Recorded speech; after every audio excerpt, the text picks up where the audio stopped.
تو اب میرے اندر سے وہ سوال کا جواب پورا ہوا ہے کہ بھائی اس مسئلے کا حل یہ ہے کہ اپنے دل کو اتنی وسعت دو کہ 7 سمندر جتنا بڑا ہو جائے، اور پھر اس کے اندر کالی سیاہی بھرو جو تمہارے ماضی کے گناہوں سے، تمہارے باطن کی کرب سے بھی آئے گی، اور جو تم نے غم پالے ہیں اس کے نتیجے میں اس سے بھی آئے گی۔ لال سیاہی بھی لے کر آؤ جو تمہارا خون جگر ہے، جو تمہاری ہمت ہے۔ پیلی سیاہی بھی لے کر آؤ جو تمہاری زندگی بھر کی یادیں ہیں۔ نیلی سیاہی بھی لے کر آؤ، آج تک جو بھی چوٹیں کھائی ہیں، یہ سب لا کے ان کی سیاہی کو بھر کر دل کو ایک سمندر بناؤ، اور اس سمندر کو سیاہی سے بھر دو۔ اب میں نے پوچھا جوگی بابا، دل کے اندر 7 سمندر جتنی کالی نیلی پیلی لال سیاہی بھر کر اس کا کیا کرنا ہے؟ کرنا کیا ہے اس کا، اتنی سیاہی کا؟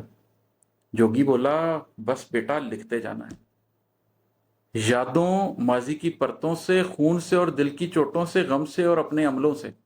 جوگی کہہ رہا ہے بیٹے بس اب لکھتے جاؤ، میرے اندر کا جو جوگ لیا ہوا ہے نا جس بندے نے، وہ کہہ رہا ہے اب لکھتے جاؤ اپنی یادوں سے، جو تمہاری یادوں میں اسے لکھو، اس سے تحریر کرو، جو ماضی کی پرتوں سے تم نے پیلی سیاہی سے نکالا اس سے تحریر کرو، جو تمہارے خون سے لال سیاہی ملی ہے اس سے تحریر کرو، دل کو جو چوٹیں لگی ہیں اس سے جو نیلی سیاہی ملی ہے اس سے تحریر کرو، غم سے تمہیں جو کالی سیاہی ملی ہے اس سے تحریر کرو، اپنے عملوں سے، اپنے باطن سے جو کالی سیاہی ملی ہے اس سے تحریر کرو۔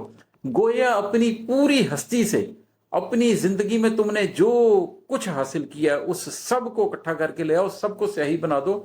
اب وہ ساری کی ساری سیاہی کام آئے گی لکھنے کے، لیکن کیا لکھنے کے؟ سنیے گا۔ جوگی بولا بس بیٹا لکھتے جانا ہے، یادوں ماضی کی پرتوں سے، خون سے اور دل کی چوٹوں سے، غم سے اور اپنے عملوں سے، لا الہ الا انت سبحانک انی کنت من الظالمین۔ لکھنا ہے، لکھتے جانا ہے، رونا ہے، روتے جانا ہے۔